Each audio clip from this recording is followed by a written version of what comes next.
for I would ideally for me that a friendship is formed. Some people feel that my children are not my friends, but that's untrue, because when you become aged and fragile and frail and you need someone to wipe your behind, you need a friend. You need a good friend. and what better friend than your child? Right. You will do it with love and honor and respect.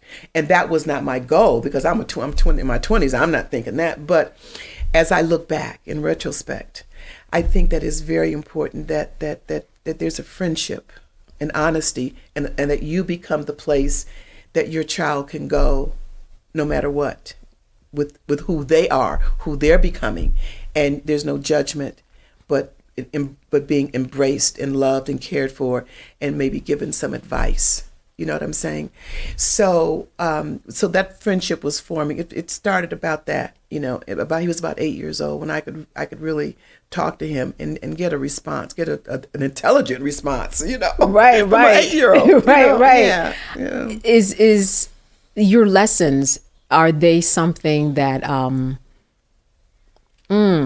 well, were your lessons something that you got from your parents on how to live, or what did that come from you being the young mom? No, my parents, my mother died as I had just turned 13 when my mother died. And my father, God bless him, was just not capable of teaching any lessons. Not sitting down and talking. From his behavior, I learned lessons. My lessons were life lessons. My lessons were lessons that you learn while you're growing up. And while you were growing up a little bit, you were helping someone else grow up. That's right.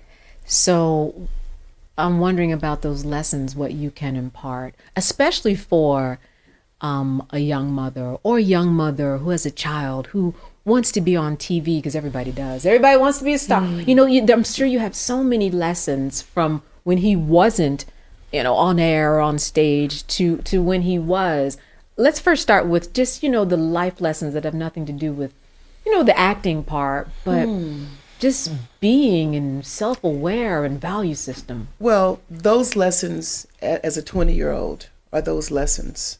Do I remember them all? No, I'm not going to say that I can.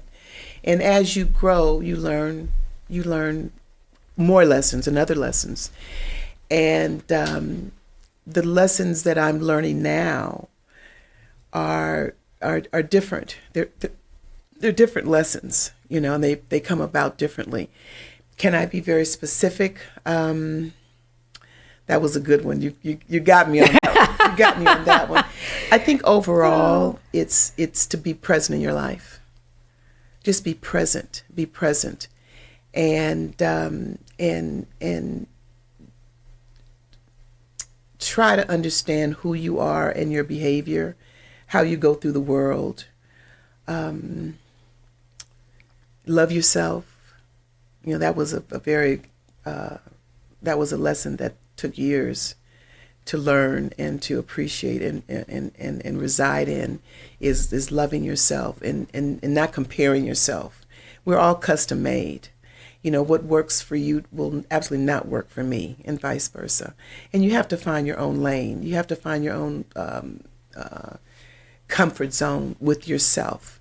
And you must do some inward examinations of yourself and what's going on. You have introspection is very important, so that you can check yourself, and how you're going through the world. A lot of us just zoom, and we don't even know who we are. We don't even have a clue who we are.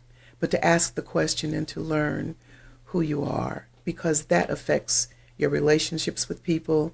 It affects how you go through the world, what energy you draw, comes to you, and just knowing who you are. I believe that we're here not for fun and games. I think that we are here. We're here this is life school, and this is for our souls to learn the lessons that we need to learn, so that we can be not so much better people, but so that our souls have peace, and that we can go on into a peaceful situation. Or if we have to come back, at least those lessons we've learned, we don't have to keep relearning the same thing over and over and over and over again.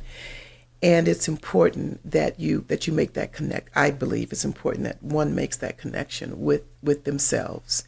And when things keep repeating in your life, understand that you're the common denominator. It's not them, it's you and who you're drawing. The same women have the same relationships over and over and over. Why can't I get a good man? Why does it always end like this?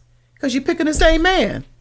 You're picking the same man, or you're picking the same woman over and over and over again. Then maybe you need to look at your choices and how you're choosing these people to be in your life. Not just husband or wife or romantic relationships, but just friends. Just friends. And you're the common denominator. It's you. It's not them. It's you.